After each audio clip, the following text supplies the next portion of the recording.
also connected. Hare Krishna. So let's start, Prabhu. Yes, Mataji. Okay. Om Namo Bhagavate Vasudevaya. Om Namo Bhagavate Vasudevaya. Om Namo Bhagavate Vasudevaya. Narayanam Namaskritya Naram Chaiva Narottamam Devim Saraswatim Vyasam Tato Jayamudiraye Shinvatam Swakatha Krishna Punya Shravana Kirtana Vidyastosya Vadrani Vidunoti Sruhisatam Nasta Prayasva Vadresu Nityam Bhagavata Sevaya Bhagavate Uttama Sloke Bhaktir Bhavati Naistike Om Ajnanatimirandhasya Jnananjana Salakaya Chakshurumilitam Mena Tasmai Sri Gurave Namaha Mukam Karoti Vachalam Pangum Langhayate Girim Yat Kripatamaham Bande Sri Gurum Dinatarinam. Reading from Srimad Bhagavatam, Canto 4, Chapter 2, verse 34-35. Verse 34. Te api vishwasaja satram sahasra parivassaran sambidhaya maheshwasha yatrijya rishabho harihi. Synonyms: those api, even, vishwasaja, progenitors of the universal population, satram, the sacrifice, sahasra, 1,000, parivassaran, years, sambidhaya, performing, maheshwasha, O Vidura, yatra, in which, ijjaha, to be worshipped, risavaha, the presiding deity of all demigods, harihi, hari. Translation and purport by Srila Prabhupada ki jai. The sage Maitreya continued, O Vidura, all the progenitors of the universal population thus executed a sacrifice for thousands of years. For sacrifice is the best way to worship the Supreme Lord Hari, the personality of Godhead. Purport: it is clearly stated that the stalwart personalities who generate the entire population of the world are interested in satisfying the Supreme Personality of Godhead by offering sacrifices.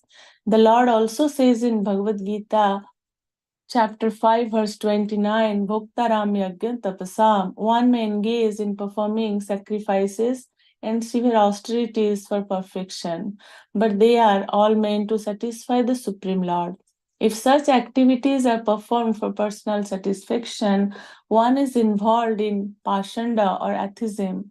But when they are performed for the satisfaction of the Supreme Lord, one is following the Vedic principle.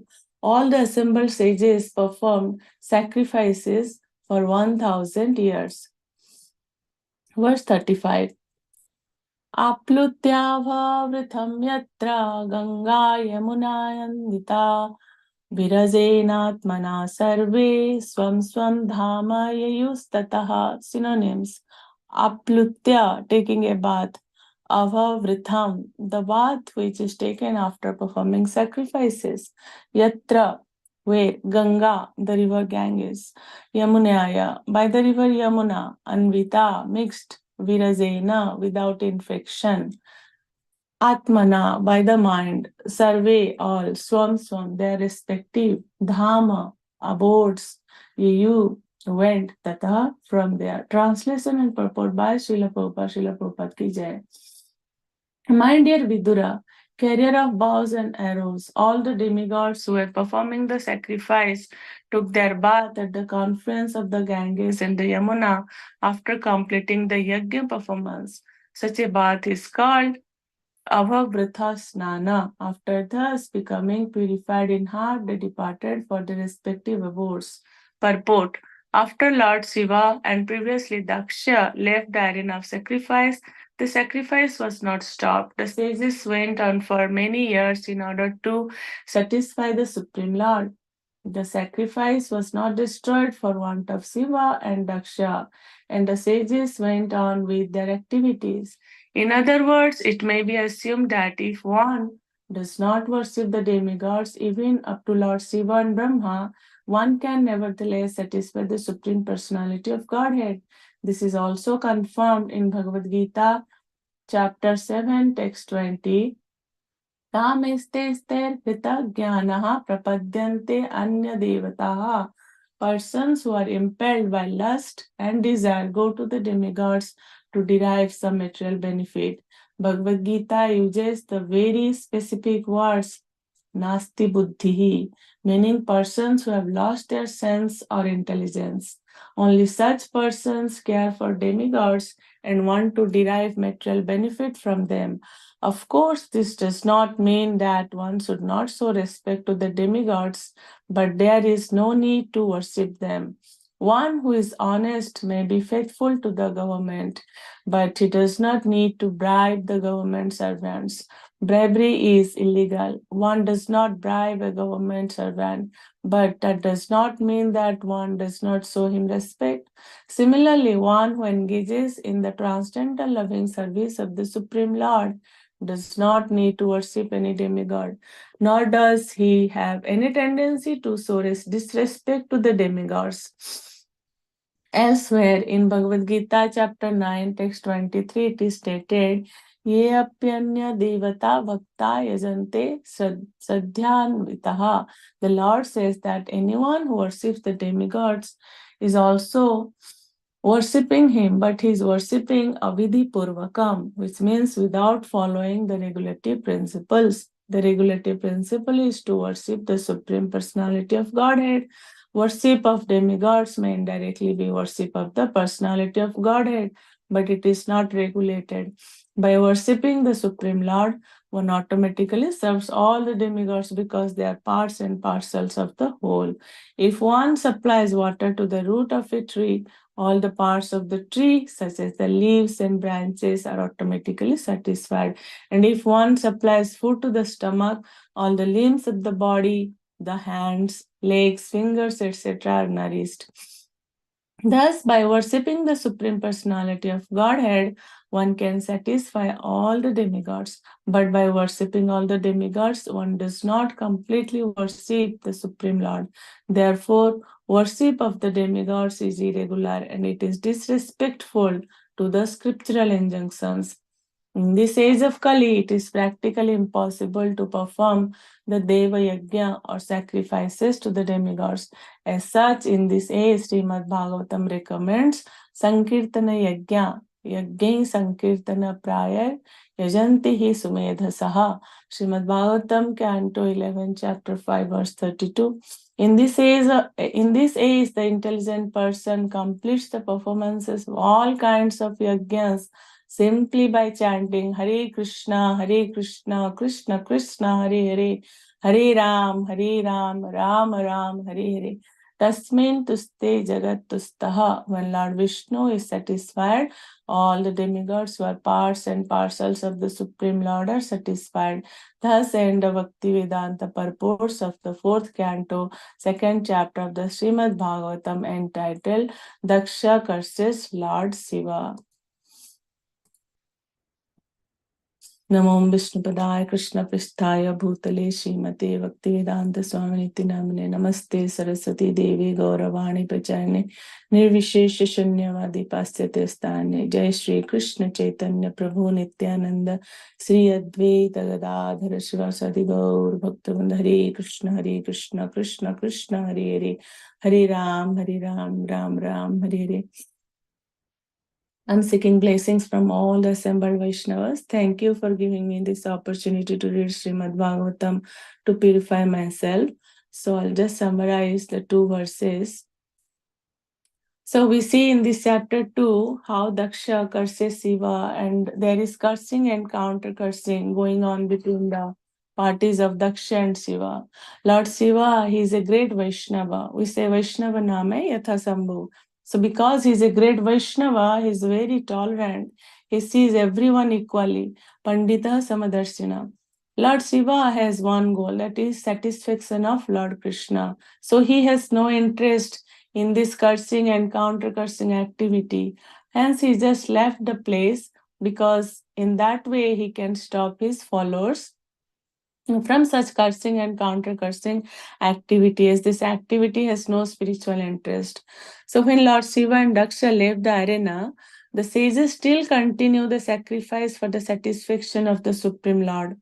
All satisfactions are meant for the Supreme Lord, as the Lord says in Bhagavad Gita chapter 5, text 29, Bhoktaram yajna tapasam sarvaloka maheshwaram suhridam sarvabhutanam yatva mam santim rachati. So a person in full consciousness of me, knowing me to be the ultimate beneficiary of all sacrifices and austerities, the Supreme Lord of all planets and demigods, are the benefactor and well-wisher of all living entities, attains peace from the pangs of material miseries. Lord Krishna is the beneficiary of all human activities. Men should offer everything to the transcendental service of the Lord because he is the proprietor of all planets and demigods. No one is greater than Lord Krishna. He is greater than the greatest of the demigods, Lord Shiva and Lord Brahma. Under the spell of illusion, living entities are trying to be lords of all the survey, but actually they are dominated by the material energy of the Lord, which is confirmed also in Bhagavad Gita chapter 3, verse 27, where the Lord says, Prakrite kriyamanani gune karmani sarvasha ahankara vimudhatma karta hamiti manyate. So actually the spirit soul is bewildered by the influence of false ego. He thinks I am the doer of all the activities. Actually this is carried by the three modes of material nature. The Lord is the master of material nature, and the conditioned souls are under the stringent rules of material nature. Unless one understands these bare facts, it is not possible to achieve peace in the world, either individually or collectively. This is the sense of Krishna consciousness. Lord Krishna is the supreme predominator, and all living entities, including the great demigods, are his subordinates. One can attain perfect peace only in complete Krishna consciousness. If any sacrificial activities are performed for personal satisfaction, one is involved in pasanda or atheism. You see, it's written in verse 34. But when they are performed for the satisfaction of the Supreme Lord, one is following the Vedic principle. All the assembled sages performed sacrifices for 1000 years. So there is a connected very beautiful story in Krishna book. Many of us have heard about the Brahmana and Brahmana Patni, how like the Brahmanas were performing sacrifice. At that time, the cowherd boys, Krishna and Balaram sent the cowherd boys to go and ask for food for Krishna and Balaram. So the Brahmana, they were so busy in sacrifice that they actually forget for whom they are doing the sacrifice. So they don't care, and they don't care like what the cowherd boys are saying. Then the cowherd boys again went back to Krishna and Balaram, and Krishna and Balaram said, now this time go to the Brahmana Patnis. So when they went to the Brahmana Patni immediately after knowing that Krishna and Balaram are asking for food, they like immediately sent prasadam for Krishna and Balaram. So like Brahmanas who are doing sacrifice, they even didn't know for whom they are doing sacrifice. And the Brahmana Patni, they were so dedicated to Krishna that just by like hearing that Krishna Balaram is asking for food, that is called devotion. We should know like to whom we serve. We do so many austerities and so many sacrifices. If we do that for ourselves, is mentioned, Prabhupada is mentioning in verse 34, it is called atheism. We have to know like for whom we are doing all the sacrifice. So in verse 35, it describes persons who have lost their sense or intelligence care for demigods and want to derive material benefit from them. So we have to show respect to the demigods, but there is no need to worship them. Bhagavad Gita chapter 7 verse 20 says, less intelligent people who have lost their spiritual sense take shelter of demigods for immediate fulfillment of material desires. Generally, such people do not go to the Supreme Personality of Godhead because they are in the lower modes of nature. They are in the mode of ignorance and passion. and therefore worship various demigods. But a pure devotee knows that the Supreme Lord Krishna is the master of all. So in Chaitanya Charitamrita Adilila 5.142 it is said, Ekale Ishvara Krishna Arasava Bhratya. Only the Supreme Personality of Godhead, Krishna, is the master, and all others are servants. Therefore, a pure devotee never goes to demigods for satisfaction of his material needs. He depends on the Supreme Lord. So it's so many beautiful examples are given here, like if one supplies water to the root of a tree, all the parts of the tree become automatically satisfied. And if one supplies food to the stomach, all parts of the body are also nourished. Another beautiful analogy is given here, that the demigods are compared to different officers and directors in the government of the Supreme Lord. One has to follow the laws made by the government, not by the officers or directors. Similarly, everyone is to offer his worship to the Supreme Lord only. That will automatically satisfy the different officers and directors of the Lord, the demigods. The officers and directors are engaged as representative of the government, and to offer some bribe to the officers and directors is illegal. So yeah, these things we can use for like preaching application, and many people, like when they come to temple, they argue why you should not go to demigods, why worship of demigod, we should not do worship. So this is a very beautiful shastric pramana, scriptural proof, we can tell to people. Thus, by worshipping the Supreme Personality of Godhead, one can satisfy all the demigods. But by worshipping all the demigods, one does not completely worship the Supreme Lord. Worship of Krishna is regulative principle. Though by worshipping demigods we ultimately satisfy Krishna, still this process is irregular and disrespectful to the scriptural injunctions. Ultimately, everything goes to Krishna, but this process is not complete. This is not as per the scriptural injunctions. In this age of Kali, it is practically impossible to perform the Deva Yajna or sacrifices to the demigods. The intelligent persons perform congregational chanting, Hare Krishna, Krishna Krishna, Hare Hare, Hare Ram, Ram Ram, Hare Hare. So in the Srimad Bhagavatam, Canto 11, Chapter 5, verse 32, it is mentioned, Krishna Varnam Tisha Krishnam Sangopangastra Parshadam Yaggehi Sankirtana Prayar Yajantihi Sumedhasaha. In the age of Kali, intelligent persons perform congregational chanting to worship the incarnation of Godhead, who constantly sings the names of Krishna. Although his complexion is not blackish, he is Krishna himself. He is accompanied by his associates, servants, weapons, and confidential companions. So it is saying everything about Lord Sri Chaitanya Mahaprabhu, who is none other than Lord Krishna himself. Lord Chaitanya Mahaprabhu gave us the love of Godhead and advises everyone to chant the holy name of the Lord. It is Harinam Sankirtan. Today also in morning japa, in the reading, we also see this same thing, like Yajnehi Yajantihi Sumedhasa, then Hare Nam Eva Kevalam Kalo Nasteva Gatiranyata. So many shastric proof and scriptural proof that in this age of Kali, there is no use of sacrifice. Only sacrifice we can do by Harinam Sankirtan. With this, I would like to stop here. Thank you again for giving me this opportunity to read Srimad Bhagavatam and purify myself. Vancha kalpataruvesya kripa sindhu patitanam pavanevyo Vaishnavevyo namo namaha. Grantra Srimad Bhagavatam ki jai.